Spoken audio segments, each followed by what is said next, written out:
AP liquor scam లో జగన్ హయాంలో సీఎంఓగా పనిచేసినటువంటి ధనంజయ రెడ్డి, కృష్ణమోహన్ రెడ్డి, అదేవిధంగా భారతీ సిమెంట్స్ కి శాశ్వత డైరెక్టర్ గా పనిచేసినటువంటి బాలాజీ గోవిందప్పలకు వీళ్ళకి బెయిల్ వచ్చిన సంగతి తెలిసిందే. మరి వీళ్ళ బెయిల్ ఏ క్షణమైనా రద్దయ్యే అవకాశాలు ఉన్నాయని కూడా అంటున్నారు. మరి వీళ్ళ బెయిల్ గురించి సిట్ అధికారులు హైకోర్టులో లంచ్ మోషన్ పిటిషన్ వేశారు. మరి ఏ క్షణమైనా వీళ్ళ బెయిల్ రద్దవుతుందా? ఎందుకంటే ఈ కుంభకోణంలో వీళ్ళు చాలా కీలక నిందితులను కూడా సిట్ చెప్తూ ఉంది. మరి ఏం జరగబోతుంది తెలుసుకునే ప్రయత్నం చేద్దాం. దీన్ని విశ్లేషించడానికి మనతో పాటుగా ఉన్నారు సీనియర్ జర్నలిస్ట్ దుర్గా కుమార్ గారు. నమస్తే సార్. నమస్తే అమ్మా శాలిని, మన వీక్షకులు కూడా. ఆంధ్రప్రదేశ్ మద్యం కుంభకోణానికి సంబంధించి ధనంజయ రెడ్డి, కృష్ణమోహన్ రెడ్డి, అదేవిధంగా బాలాజీ గోవిందప్పలకి బెయిల్ వచ్చింది సార్. మరి బెయిల్ వచ్చిన తర్వాత వాళ్ళు జైలు దగ్గర కూడా ఏ విధంగా ప్రవర్తించారో అందరికీ తెలిసిందే. మరి ధనంజయ రెడ్డి అయితే కావాలనే లేట్ చేస్తున్నారు జైలు సిబ్బంది, మమ్మల్ని లంచ్ మోషన్ పిటిషన్ దాఖలు చేసి ఇంకా మమ్మల్ని బయటికి వెళ్ళనీయకుండానే వీళ్ళ ప్లాన్ అన్నట్టుగా ఆయన మాట్లాడుతున్నారు. ఇంకా కొందరు విశ్లేషకులు అయితే వీళ్ళు ఈ కుంభకోణంలో చాలా కీలక నిందితులు, సో వీళ్ళ బెయిల్ ఖచ్చితంగా రద్దవుతుందని కొందరు విశ్లేషిస్తున్నారు. మరి మీరేం చెప్తారు? ఈ కుంభకోణం అనేది చాలా దేశంలోనే ఒక పెద్ద కుంభకోణం అమ్మా. అసలు ఏ రాష్ట్రాల్లో కూడా మద్యంలో ఇంత స్థాయి కుంభకోణం ఇంతవరకు స్వతంత్ర భారతదేశ చరిత్రలో జరగల. కాబట్టి ఈ కుంభకోణంలో ఉన్న నిందితులు చాలా ఒత్తిడిలో బ్రతుకుతున్నారు. వాళ్ళు చాలా ప్రాణహాన్ని ఎదుర్కొంటున్నారు అనేది వాళ్ళు సిట్ అధికారులకు ఇచ్చిన ఇదిలో కూడా వాగ్మూలాల్లో కూడా చెప్పారు.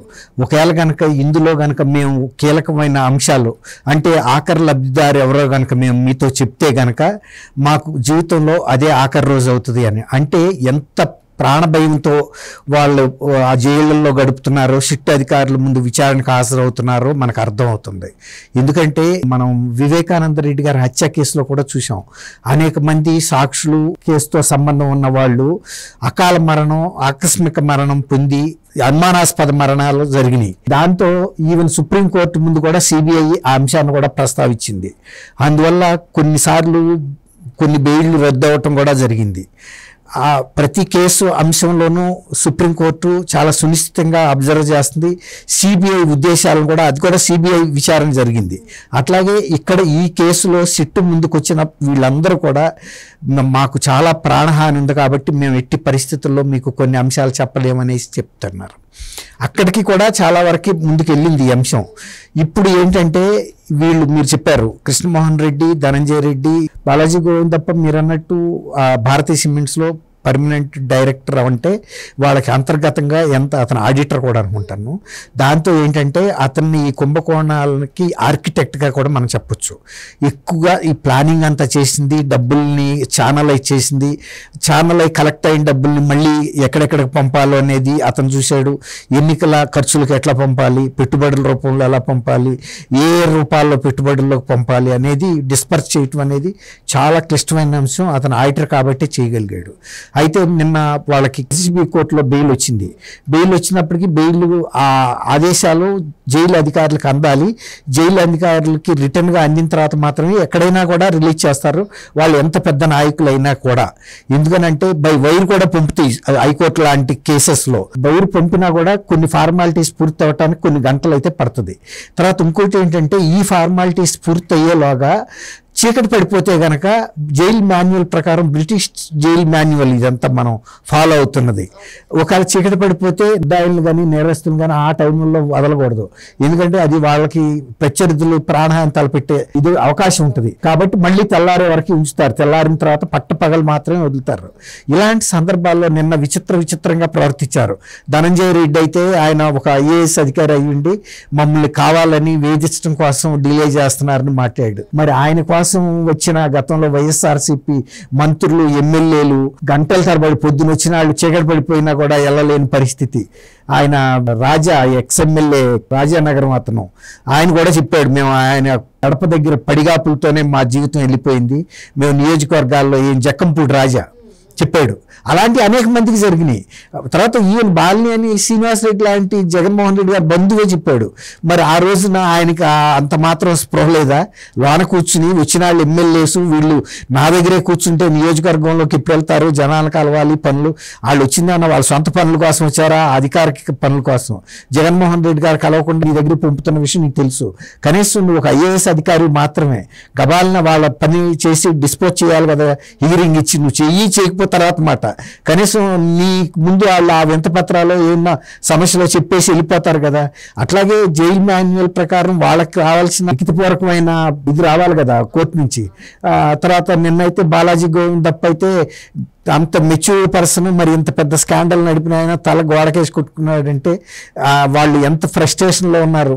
ఇంకోటి ఏంటంటే మీరు అన్నట్టు వాళ్ళు నిన్న ఆ మాట కూడా చెప్పారు, మమ్మల్ని బయటికి రానివ్వకుండా సిట్ హైకోర్టులో లంచ్ మోషన్ మూవ్ చేయడానికి వీళ్ళు ఈ సమయాన్ని ఉపయోగించుకుంటున్నారని.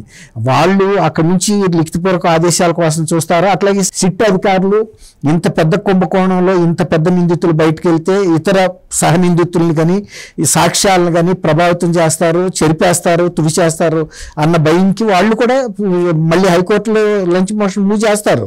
ఎందుకంటే అట్లాంటి సందర్భాల్లో కింద కోర్టు ఇచ్చినా కూడా పై కోర్టులు ఈ తీవ్రతను అర్థం చేసుకుని ఇచ్చిన బెయిల్ని రద్దు చేసిన సందర్భాలు అనేక ఉన్నాయి. అట్లా వివేకానంద రెడ్డి గారి కేసు కూడా బెయిల్ ఇచ్చిన తర్వాత కూడా కొద్ది రోజుల తర్వాత కూడా వెళ్ళి ప్రాణహాని ఉందని చెప్పి వాళ్ళు కనుక బయట ఉంటే అప్పుడు సిబిఐని అడిగి సుప్రీంకోర్టు తర్వాత ప్రాణహాని ఉందని వీళ్ళు కూడా చెప్పిన తర్వాత సిబిఐ అధికారులు వివేకానంద రెడ్డి గారి కేసులో భాస్కర్ రెడ్డి గారు వాళ్ళందరూ మళ్ళీ లోనకు కూడా పంపిన సందర్భం మనం చూసాం.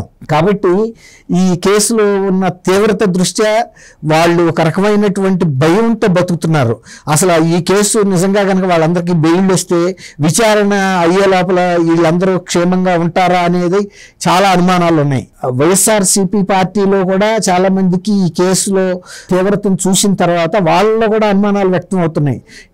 ఇందులో గనక ప్రధానమైన వ్యక్తుల్ని ఏదో రూపంలో గనక వీళ్ళు హాని తలపెట్టే అవకాశం ఉంది. అందువల్ల వీళ్ళు బయటకు వచ్చినా సరే వీళ్ళకి సరైన భద్రత ఏర్పాట్లు ఇవ్వాలనే అంశం కూడా సిట్ కూడా రేపు పిటిషన్ వేయాల్సిన అవకాశం ఉంది. గతంలో కొన్ని కేసుల దృష్ట్యా తర్వాత వీళ్ళు మా ముందు ఇచ్చిన వాంగ్మూలం కూడా మాకు ప్రాణహాని ఉందని అందరూ చెప్పారు. నిజాలు చెప్తే అయినా ఇంతవరకు మాకు చెప్పిన నిజాల మేరకు కూడా రేపు వీళ్ళు విచారణ రాక ఉండనిస్తారా లేదా అనే అనుమానాలు మాకు కూడా ఉన్నాయని సిట్ ఇంకో పిటిషన్ వేసినప్పుడు సహజంగా వాళ్ళకి భద్రత ఒక ప్రత్యేకమైన ఇది ఇస్తారు కూడా. అది ఒక రకంగా మంచిది కూడా వాళ్ళకు కూడా, ఎందుకంటే ఎవరి ప్రాణమైనా ప్రాణమే. ఇప్పుడు ఒకప్పుడు వాళ్ళు జగన్మోహన్ రెడ్డికి అత్యంత అంతరంగికులు కావచ్చు, ఆ పని తీరిపోయింది. ఆ డబ్బులు వసూలు అయిపోయినాయి, ఛానల్ అయిపోయినాయి. ఇప్పుడు అవన్నీ కూడా వివాదాల్లో ఇరుక్కుని ఇప్పుడు కేసుల రూపంలో బయటకు వస్తున్నాయి. కాబట్టి డబ్బులు వాళ్ళకి చేరిన తర్వాత వ్యక్తులతో వాళ్ళకేం పని? ఇప్పుడైనా డాన్లు ఎలా ఉంటారు మన సినిమాల్లో చూస్తాం కదా, వాళ్ళ పని అయిపోయి చేసిన వ్యక్తిని షూట్ చేసేస్తారు, ఎందుకంటే వాడు సాక్ష్యంగా మిగలవద్దని. పని అయితే చేసి వస్తా అని బాస్ అని చెప్తాడు. వాడు చెప్పగానే వీడేం చేస్తాడు, డన్లో ఉండే విలన్ను టక్ టక్ మన కాల్ చేస్తాడు. మనం అనుకుంటాం ఏంటి ఇంత మానవత్వం లేకుండా కాల్ చేస్తాడని. మానవత్వం ఆడికి భయం ఏంటంటే వాడు బయట ఉన్నాడు అంటే రేపు ఏదో ఒక సందర్భంలో దొరికినప్పుడు నా వాస్తవాలన్నీ బయటకు వస్తాయి. ఆడ సక్సెస్ఫుల్గా మర్డర్ చేసి సక్సెస్ఫుల్గా మర్డర్ గురవుతాడు. అట్లాంటి అంటే ఒక భయానకమైనటువంటి కుట్రలో వీళ్ళు ఇరుక్కుపోయారు. కుంభకోణంలో ఇరుక్కున్నారు కానీ వాళ్ళకి తెలియదు, ఇప్పుడు తెలుస్తుంది. గతంలో కూడా ఇట్లా కొన్నిసార్లు ఇట్లాంటి పెద్ద పెద్ద కేసుల్లో ఇరుక్కున్న వాళ్ళు మేము తెలవక సరే చేసి ఇరుక్కున్నామని బాధపడిన సందర్భాలు ఉన్నాయి. ప్రాణాలు పోగొట్టుకున్నా చెప్పి మరి వాళ్ళు చెప్పిన తర్వాత అదే జరిగింది, మేము ఎంతో కాలం ఉండము మమ్మల్ని ఉంచరు అని. అట్లాగే ఇప్పుడు మరి వీళ్ళు కూడా ఆ ఫ్రస్ట్రేషన్ నిన్న కనబడుతుంది, జైల్లో గోడకేసి కొట్టుకోవటం, వీళ్ళేమో ఇంకా మమ్మల్ని వదలరేంటని. కొన్ని గంటలు మిమ్మల్ని 2 గంటలు ఎక్కువ ఉంచితే వచ్చే లాభమే ఉంది జైలు అధికారులకి, అంతే కదమ్మా. ఇప్పుడు వాళ్ళు కొన్ని నిబంధనలకి ఖచ్చితంగా పాటించి తీరాలి నిబంధన, లేకపోతే కనుక ఆ ప్రాసెస్ కనుక కరెక్ట్గా జరగకపోతే రేపు జైలర్ సస్పెండ్ అవుతాడు. అక్కడి నుంచి ఆదేశాలు రాకుండానే ఒక్కోసారి జ్యుడిషియల్గా ఇట్టాగే జరుగుతుంది. ఇప్పుడు మీరు ఇంతకుముందు అన్నారు వీళ్ళు లంచ్ మోషన్ మూవ్ చేసినప్పుడు లంచ్ మోషన్ యాక్సెప్ట్ చేసి cancel the bail and continue అని అనొచ్చు, టిల్ ఫర్దర్ ఆర్డర్స్ అని. మళ్ళీ మేము ఆదేశాలు ఇచ్చేవారు కానీ లేదు బెయిల్ రద్దు చేసామని కూడా చెప్పొచ్చు. అందువల్ల వాళ్ళు వేసి చూస్తారు ఖచ్చితంగా. లిఖితపూర్వకం ఆదేశాలు వచ్చి ఫైల్ చేసేసిన తర్వాత అప్పుడు వాళ్ళకేమీ అవ్వదు. ఒకవేళ తర్వాత క్యాన్సిల్ అయినా కూడా ఆల్రెడీ మాకు కింద కోర్టు నుంచి మాకు వచ్చిన ఆదేశాల మేరకు విడుదల చేసామని చెప్పుకోవచ్చు.